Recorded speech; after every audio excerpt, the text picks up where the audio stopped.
Ruthless hunters, natural-born killers, constantly on the prowl for new prey. These are the predators. These killing machines are the rulers of the savannah, and yet, although they perform their violent acts every day, they take no pleasure in killing. Rather, it's to survive. For them, as for their prey, life is a daily challenge. In the African savanna, right at the top of the food chain, are many species of big predators. Among them, the crocodile. The only survivor of the dinosaur era, a crocodile can be virtually invisible to its prey. He will lie in wait, submerged, motionless, even for hours.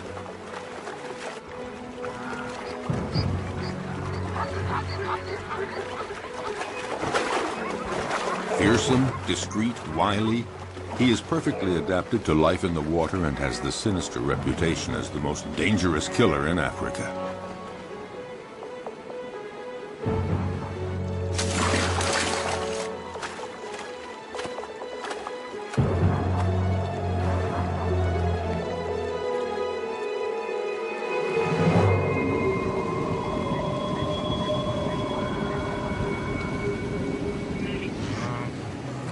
Predators have an essential part to play in the functioning of their ecosystems.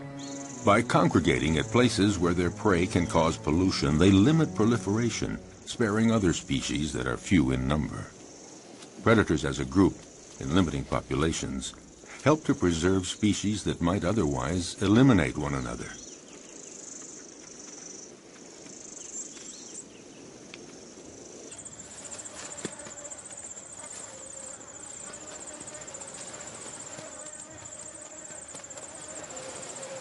In the end, nature is well managed, because any given area always has just the number of predators it can handle, and no more.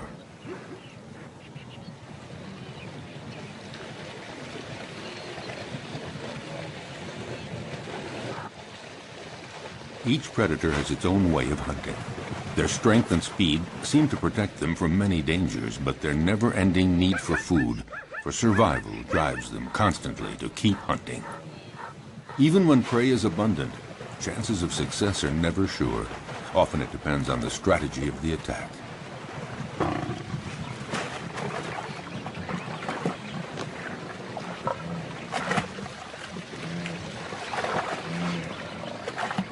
Seized at the throat, this gnu has no chance. The lioness's jaws have broken its spine.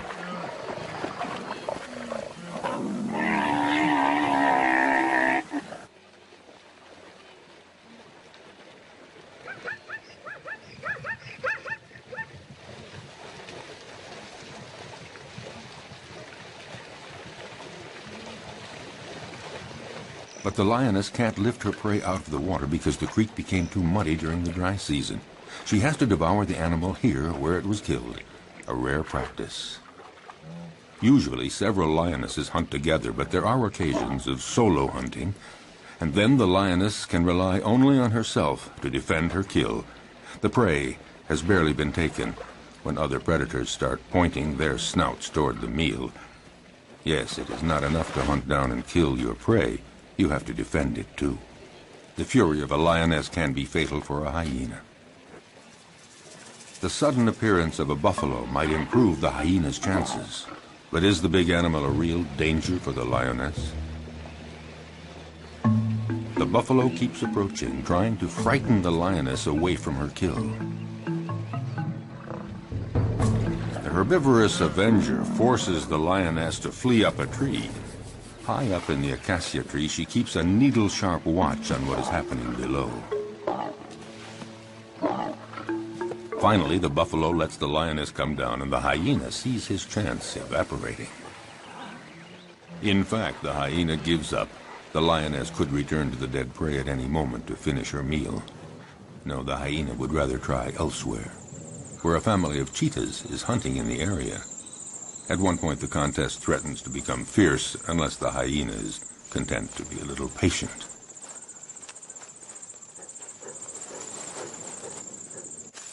Why not let the fastest predator of the savannah do all the hard work?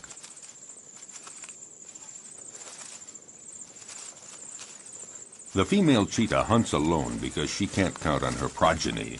In this case, 3 teenagers. They're too young and too clumsy. Her hunting technique is simple. Just race to the prey as fast as possible and deliver a powerful swipe of the paw to throw the animal off balance. Once it's on the ground, the cheetah's powerful jaws sink teeth into the throat, and that's that. Once she sets off, there's no turning back. There is no room for error. Yes, this may be the fastest animal on Earth, reaching speeds of 100 kilometers per hour. That's 60 miles per hour. A gifted sprinter. But she soon runs out of breath and finds it hard to take the turns at high speed.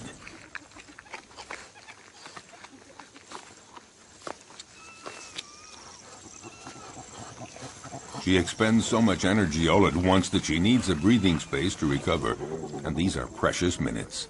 Because the hyena is on the prowl, and he knows that this is the instant to try something if he's going to steal any of the meat.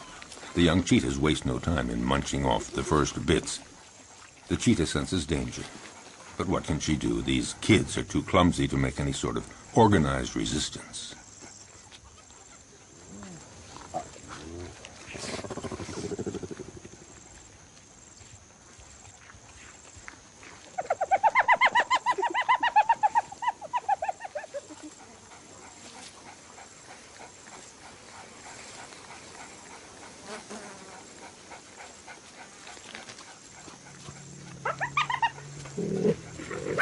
Their mother tries to put up a half-hearted bluff, but she knows that she and her offspring can't do anything against the hyena's terrible jaws and teeth, especially now with the smell of blood in the air.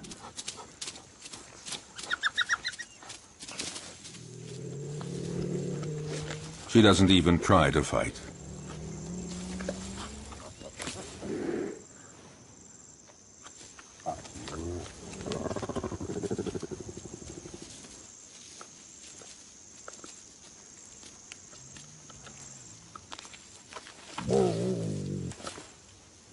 Her big meal is not for today. She's a spent force, and she knows it.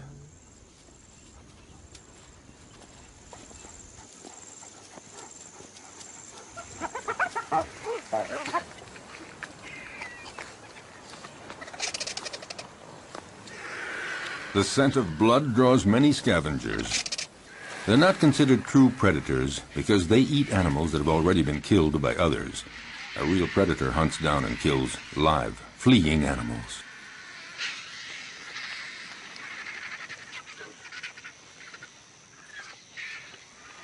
As for the hyena, his patience has paid off, and he can eat to his heart's content. And that is apt to be a quarter of his weight, nearly 20 kilograms, 40 pounds of fresh meat.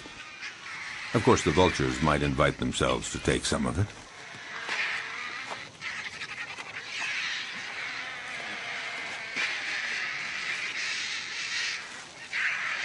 A jackal is prowling around, but he's no match for the hyena.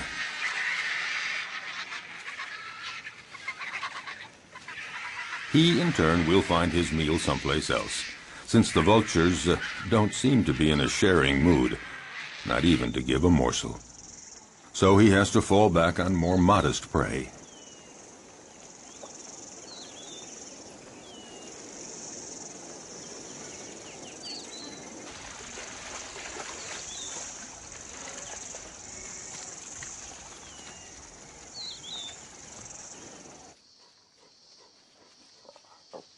Lichens, or wild dogs, are also considered prodigious predators in the savanna, the equals of cheetahs and even lions. They're among the carnivorous animals that hunt during the day. To feed the family twice every day at sunup and sundown, they leave their lairs to hunt in packs. But they're not always successful, because they're often smaller than the animals they attack.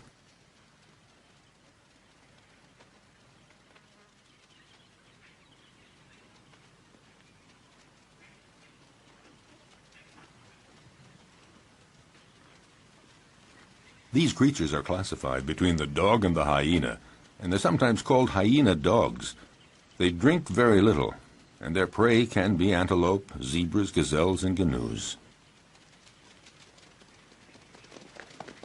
They're about the size of a big dog, but they're considered, perhaps, the most effective killing machine in the animal kingdom. They hunt in packs, like wolves. Alone, one could never take down a Thompson gazelle or a young gnu.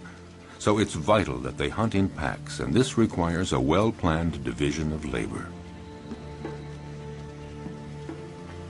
First stage, sneak up on a herd to spot one that is young or weak.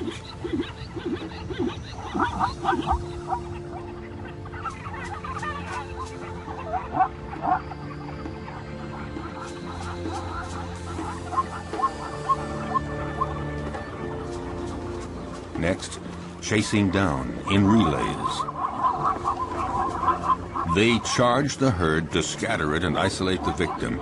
And when that one starts to flee, the wild dog at the head of the pack takes after it at speeds of 50 kilometers an hour, 30 miles per hour. Their strength is in their numbers. The chief directs the whole procedure, but actually getting the prey is seldom as easy as it first appears. They succeed in 2 out of 3 hunts. Zebras know how to defend themselves. Their hooves are hard horn, and they can use them effectively as powerful weapons against attacking predators.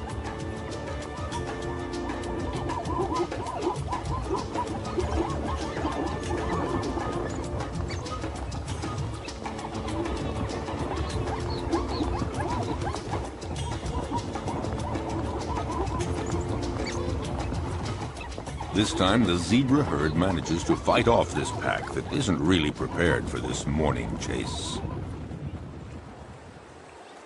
Herbivorous animals know how to put up a good defense.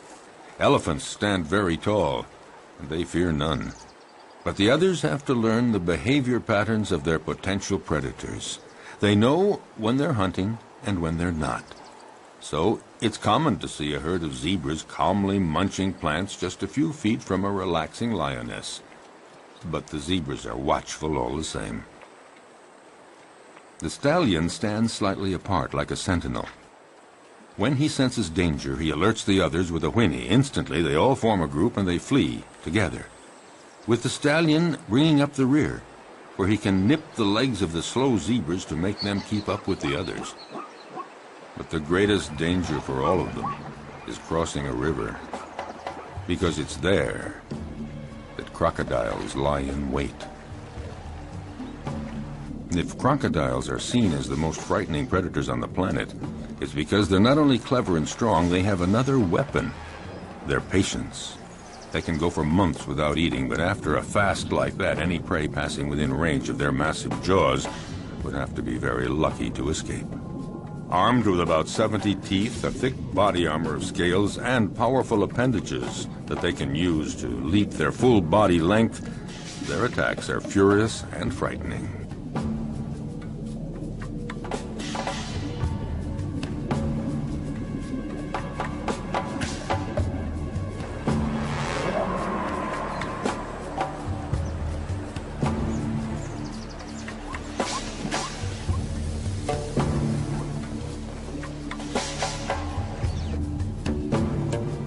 Their body submerged to surface level in a river or a pond makes them almost undetectable, just a part of the environment, until they surprise their victim.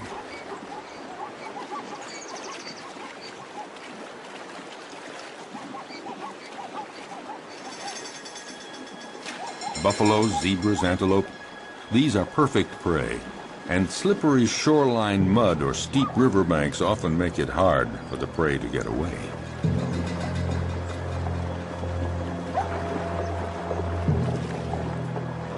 A female crocodile decides to go after a young zebra that has been separated from the main group in the middle of the flowing water.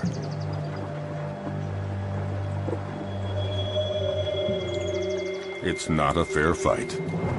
Alone, terrified and wounded in the river, the animal doesn't know where to go or how to get away. The female crocodile tries to drag the wounded creature down into the water, but the youngster is resisting ferociously. It's hopeless. The crocodile has to have a better hold. The prey might get away. Whatever it takes, she has to get a firmer grip with her jaws, and in those few seconds, the zebra could get away.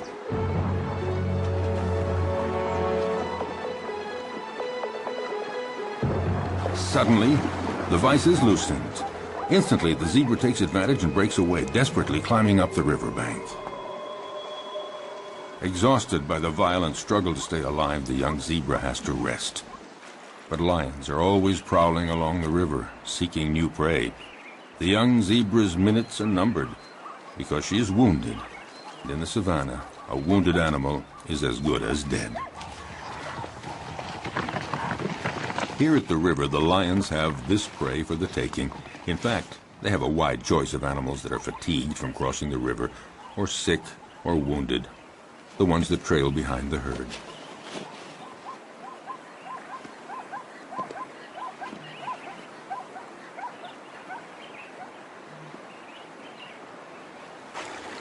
As for the crocodiles, they gather around the only crossing point for the animals. A zebra sounds an alarm to warn the others. But the crocodiles are well aware. They know all they have to do is lie in the water and wait. Sooner or later, the next grazing animals will give in to the strong temptation to cross. It might be Thompson gazelles, eager to find that greener grass on the other side. For them, crossing the river is a real adventure. They're too small to resist the current. They wait, hesitating to take the first step. But for all their fear and reticence, the lure of the wonders sure to be found on the other side becomes too strong.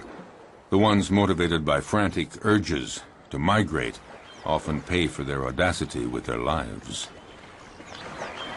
Sharing meals is a well-established tradition among crocodiles. A female comes to the party, but the prey isn't big enough for two. You don't share a gazelle. Resigned to this, the guest has only to reach the riverbank and participate in a crocodile's favorite pastime, the siesta.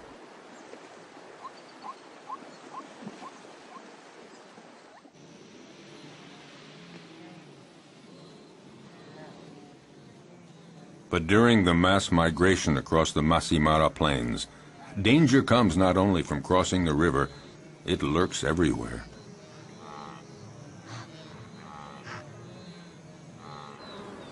A well-organized pack of wild dogs attacks a young gnu. It's encircled and separated from the herd. The predators then go at it fiercely, relentlessly, showing no mercy. The gnu is exhausted. It's time for the kill. At one point, the animal nearly falls to the ground. One of the wild dogs seizes a hoof. And finally, the creature drops. Often, the attackers will hold the muffle of the prey tight until it stops all movement.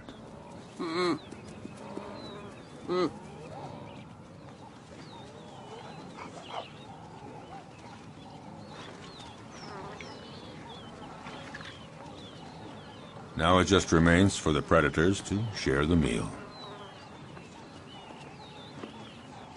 Back at the lair, a part of the meal will be regurgitated by the mothers to feed their young.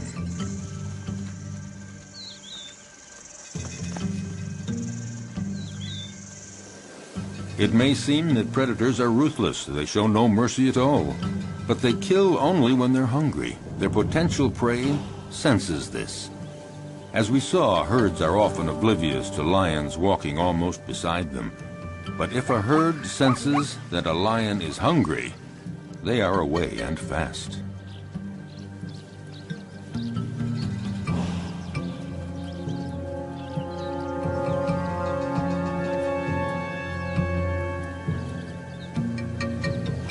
Yes, usually lions hunt in groups, or rather the lionesses hunt in groups.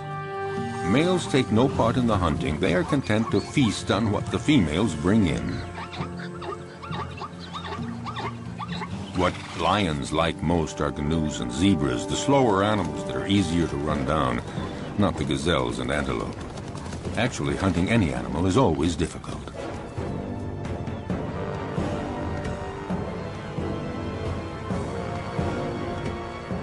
When hunting in groups, lionesses lie in wait, upwind, but one is stationed downwind.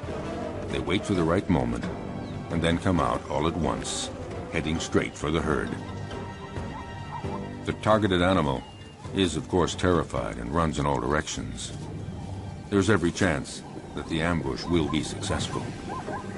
It is said that the zebra has an anti-lion camouflage. When they're running fast and trying to get away from the lions, their stripes create an optical effect that makes it difficult for a lion to distinguish where one zebra starts and the other ends. Unfortunately for the zebras, the effect isn't very effective.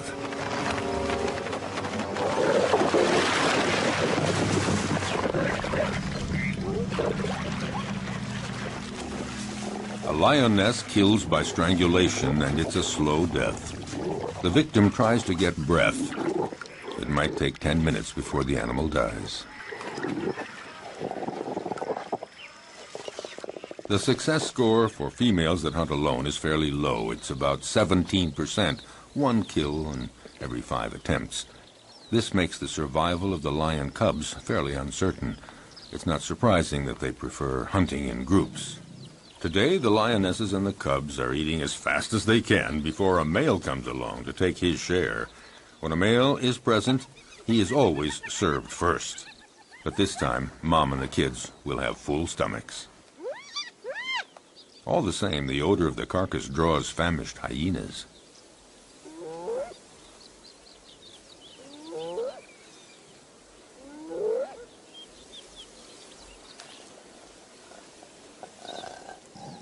The banquet attracts envious neighbors. The hyena moves in closer, no doubt convinced that the moment has come to make his move. But the lionesses have no intention of letting him get away with it.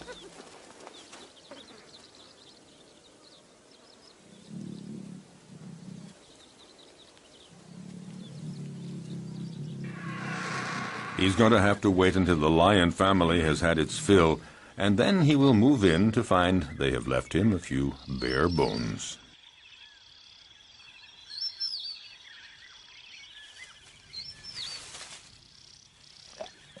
No, not much chance that the lions will leave much for the hyena. Well, if there's nothing here, the hyena has to resume a solitary quest. Why not seek out tender prey, fresh meat, for instance, an unsuspecting, defenseless baby cheetah? For out in the wild, hostile nature, the lives of the young, whether predator or prey, are often precarious.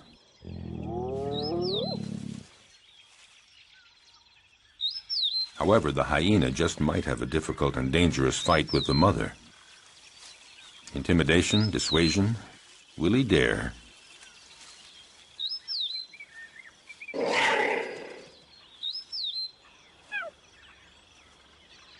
No, the risk looks too great. The hyena goes on his way and keeps on the prowl for other prey.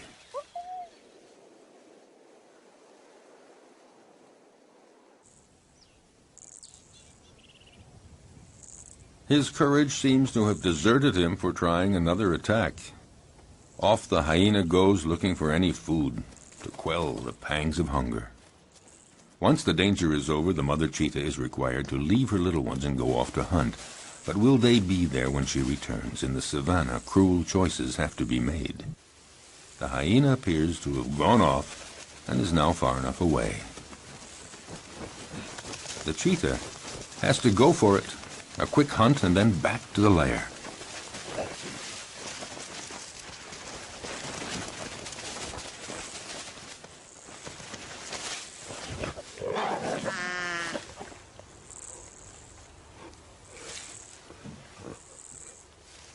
The hyena is watching all this. And a little too sure of itself approaches the cheetah, certain to come out the winner.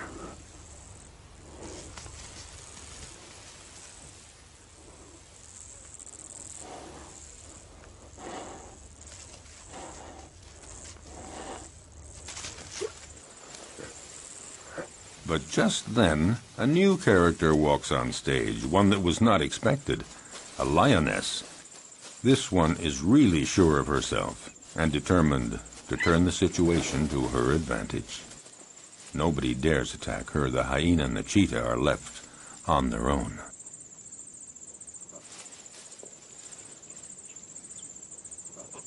Indifferent, the lioness ignores them with the arrogance of a victor.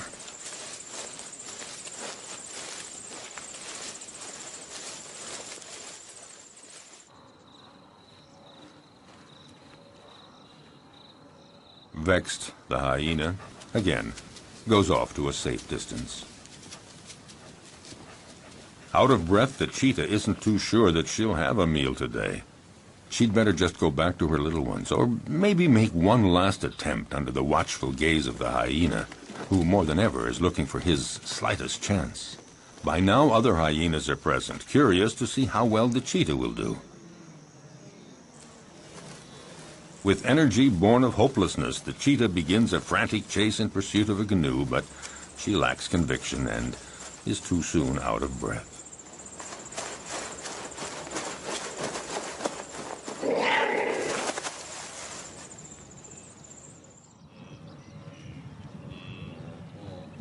Even the gallery of watching hyenas doesn't think that she'll succeed.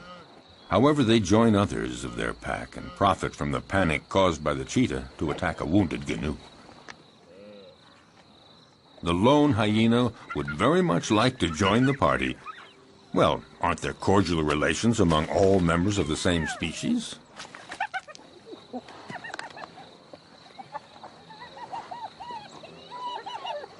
No cordial relations at all. A very strict social order determines relationships among individuals in groups of hyenas.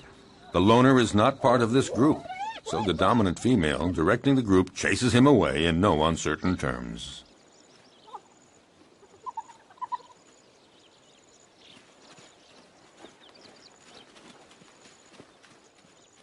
Nothing can be done, so it's best just to melt away into the distance.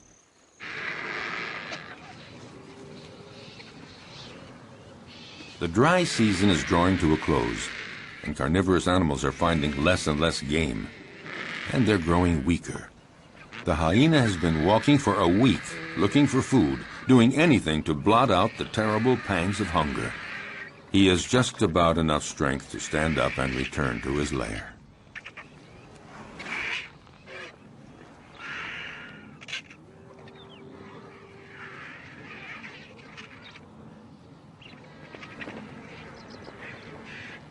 Oh, he knows the vultures are waiting for just one thing, for him to lie down and not get up. But hyenas belong to a species with incredible resistance. Gathering up all his strength, he sets off on his quest.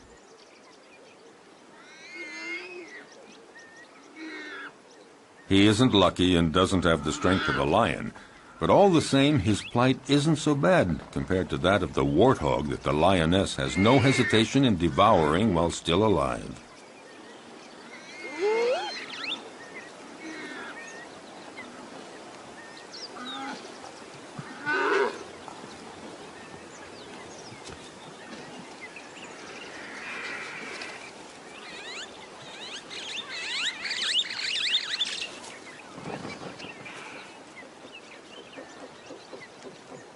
The hyena was right to wait around for a while. At last, there is a reward because the lioness leaves the warthog carcass after eating only the entrails. Finally, something to eat.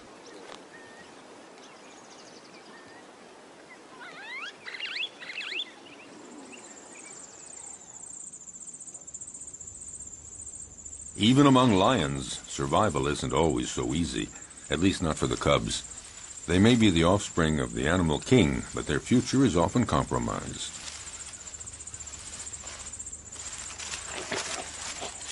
Power and strength characterize the lion, but the cubs are vulnerable, and danger lurks everywhere, even within their own group.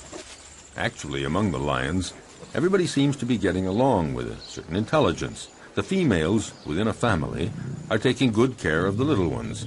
A female will submit to any sort of nuisance from the cubs, and will even take care of the ones that are not her own. So the females remain calm, but it's quite different with the males. They guarantee reproduction, and they protect the females and the cubs, but they can turn dangerous for the cubs. Unmindful of his tremendous strength, a male who's annoyed by a cub teasing him just might kill the youngster with a swipe of his paw. Lions like to live in a stable family group, and yet the young ones, especially the newborn, are always vulnerable.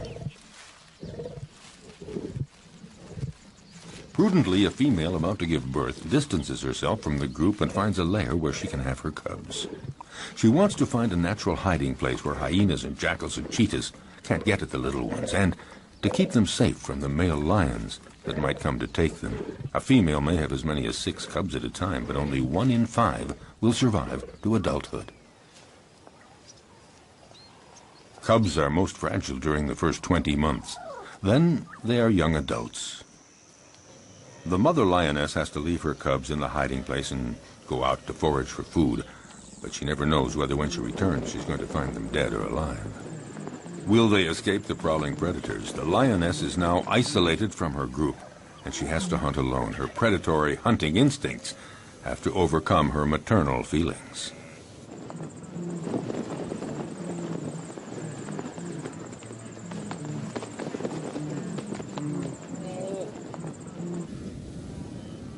She must go off to hunt even though solitary male lions are prowling the area. They pose an enormous danger for the newborn cubs. If a male lion discovers them, he will probably kill them at once. Time is of the essence. The female must get back as quickly as possible.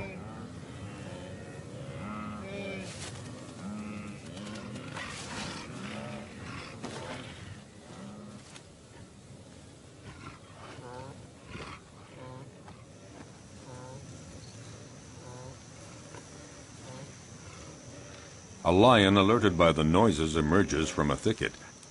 A male lion does very little in life. He sleeps and takes care of reproduction, protects the group, and eats to his fill whatever the lionesses bring in from the hunt. And usually he's first in line. The lioness is well advised to catch her breath quickly and start eating as much as she can to regain her strength before the male shows up.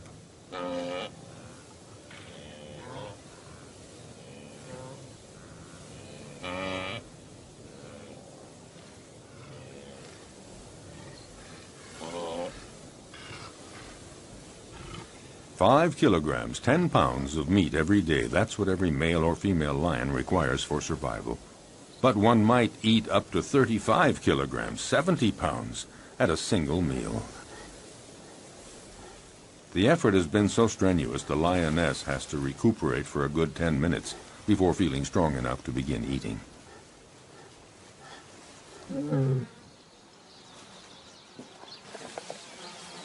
Drawn to the food, the male approaches the female. She submits because she knows the social order within lion groups.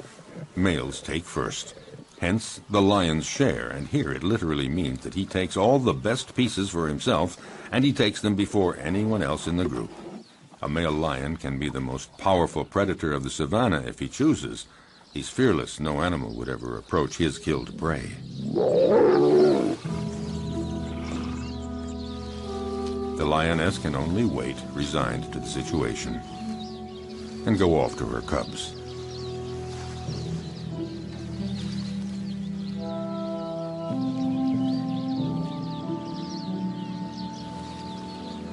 Returning from the hunt, the young mother lioness has to make her presence known. A cruel surprise awaits her. Her little ones had a surprise visit from a solitary male lion that happened upon them. Only one cub remains, but it's dead.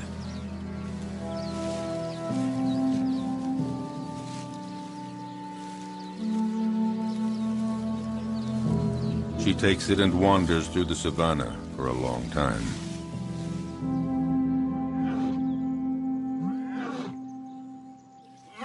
Before she can bring herself to give up the cub's body to the vultures.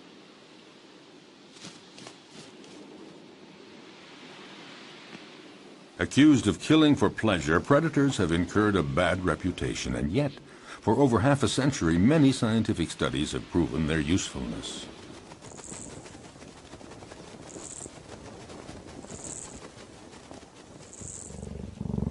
A number of predators are key species that enrich their region and determine the structure of animal communities. They maintain a good balance between various species. Attempting to suppress the predators to protect nature is a mistake, because any place without predators is not a stable environment. On the contrary, it's an artificial habitat made poorer and more fragile.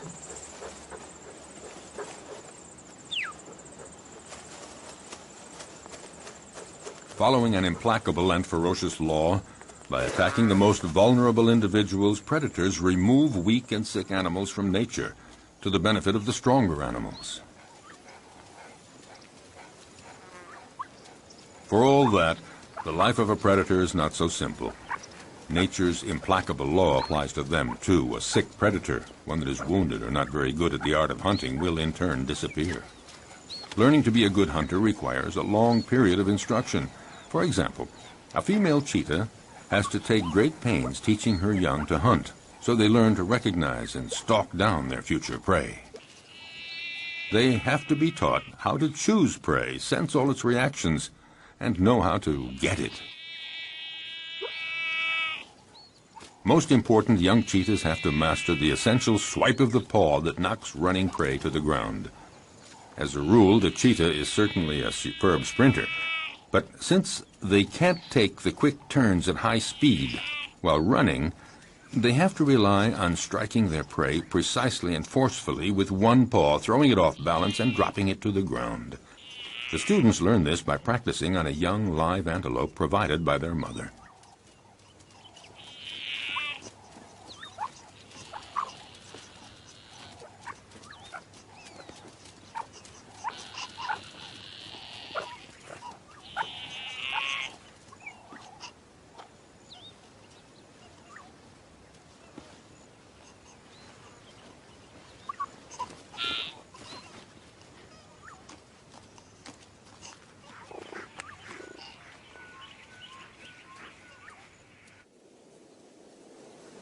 In the broadest sense, being a predator is feeding on other living creatures. Under that definition, practically all animals are predators. It's just a matter of scale.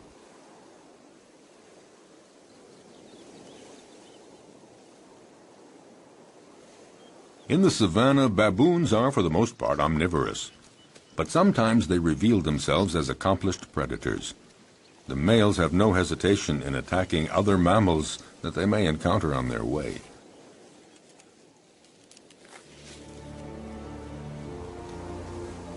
They can be terrifying opponents. Their bite is awesome. A powerful dominant male has caught a small gazelle. He doesn't wait for the prey to die before devouring it, right in front of his underlings.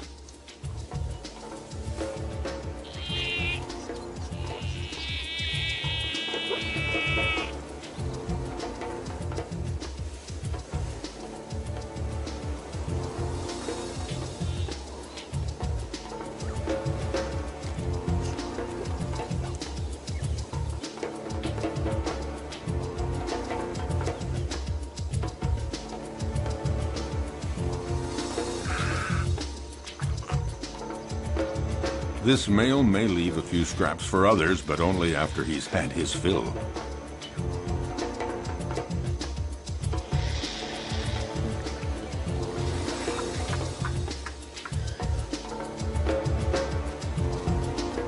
In the savannah, death is a part of everyday life.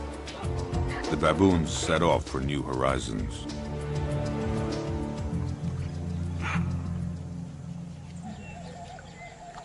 But predators are not limited to attacking weak herbivores. They devour other predators, and at every opportunity. Some animals are completely oblivious to the danger present along the riverbanks. Like young baboons, apparently, the smaller the predator, the more invulnerable they feel.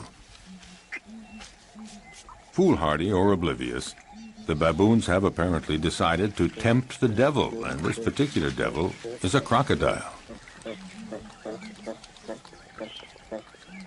For the young ones, the game is approaching the riverbank as close as possible, but for the older ones, the most exciting provocation is in actually drinking from the river very close to a crocodile who's pretending to be asleep.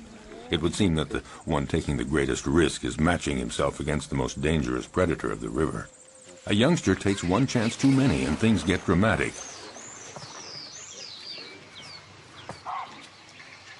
The alert is sounded, but it's too late.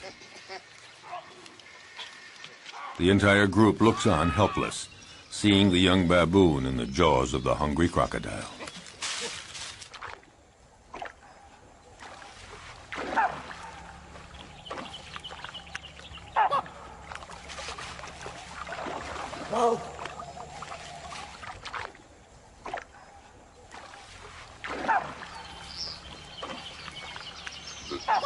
In the world of the predator, you pay for the slightest mistake. But along the river banks, the crocodiles don't always have it their way. Facing a hippopotamus, the law of the stronger and the bigger holds, and the hippos move right in to use their heavyweight position to provoke the crocodiles.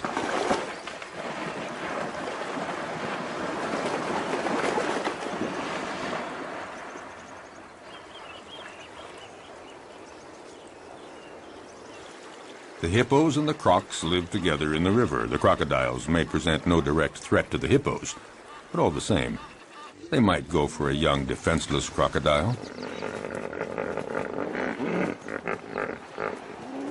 Defending territory, provoking, hippos are quick to show disdain for the crocodiles as soon as they're big enough to intimidate them, and in response, the crocodiles feign indifferent. Even the youngest get in the game. On dry land, the adult crocodiles do their best to frighten the hippos.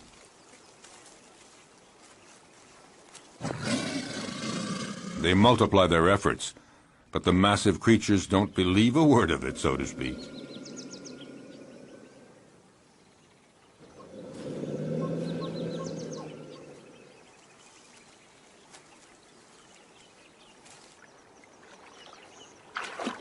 If duels between adults held on land seem not really dangerous for the combatants, it's not the same in the river, when the crocodiles are again in their preferred hunting ground.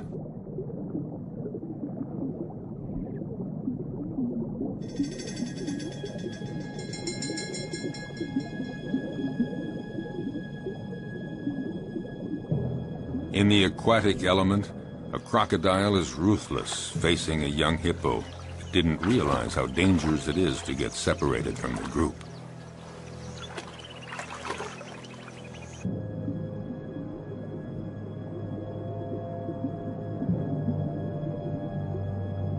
Cunningly, the crocodile approaches slowly.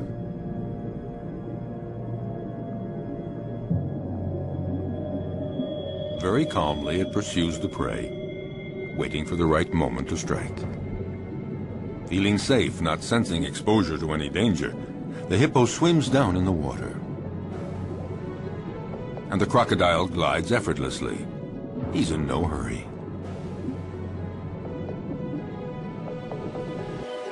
In this unequal pursuit, the two animals rise to the surface.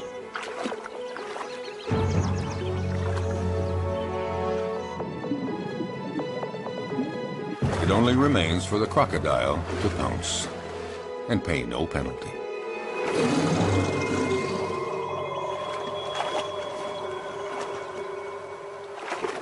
The only place to satisfy a thirst is in the river, and that's where every danger lurks. But nature isn't fair. Some risk everything, others face virtually no danger. Take the giraffe, gaining considerable protection from its great height. Still, it's in mortal danger drinking at the river, because it has to spread its legs, and in this uncomfortable position, the giraffe is highly vulnerable.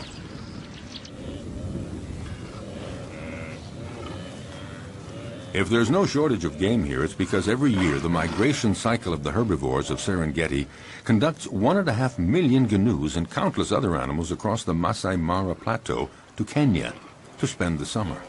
Waterholes and the whole environment provide predators with a happy hunting ground, and these meat-eaters take full advantage.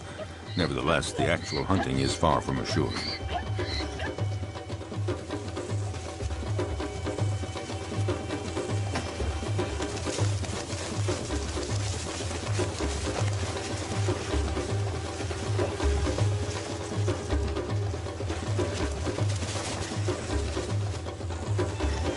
As always, some succeed and others fail, but it's not because there's no game. Some prey defend themselves with enough energy to repulse the most ferocious attacks. With 4 against 1, the cheetahs seem to have achieved their goal.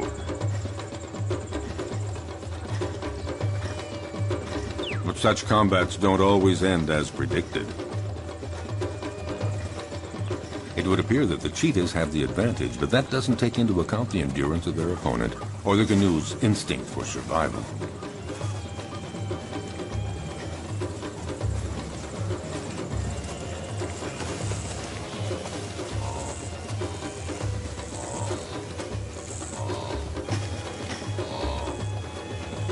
Despite the ferocious attack he has endured, will the canoe's stubborn refusal to give in result in his eluding his attackers?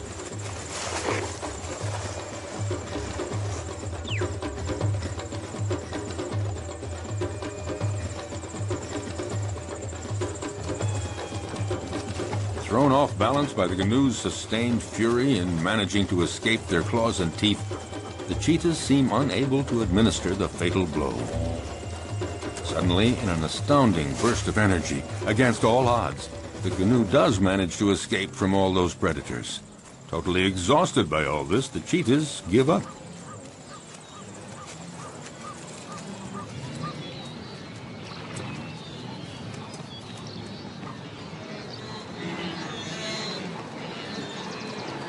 In this immense jumble of thousands of canoes and zebras and gazelles, as we have seen, the most fearful moments of their long migration trek come when they have to cross the river. But paradoxically, if it's their great number that attracts predators, it's also their massive numbers that provide their best defense against the feared crocodiles.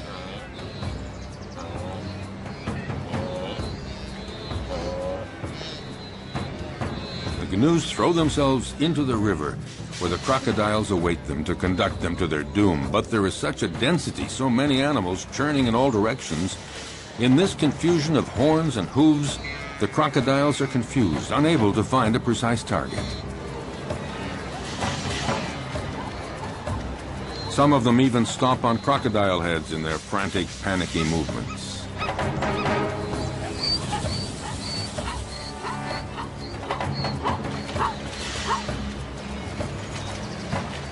This superabundant flow of animals disorients the predators, but any animals that stray from the central melee, any out on their own, are instantly victims of ferocious crocodile attacks.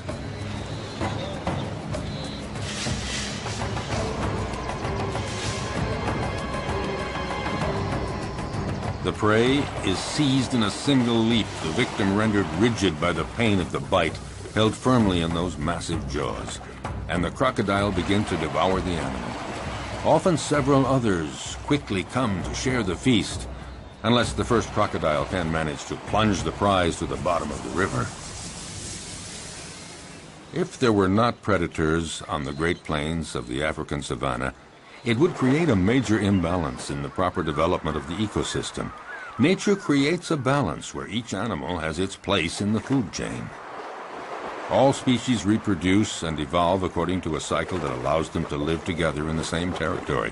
Without predators, some species would overdevelop to the detriment of others, possibly resulting in the extinction of species.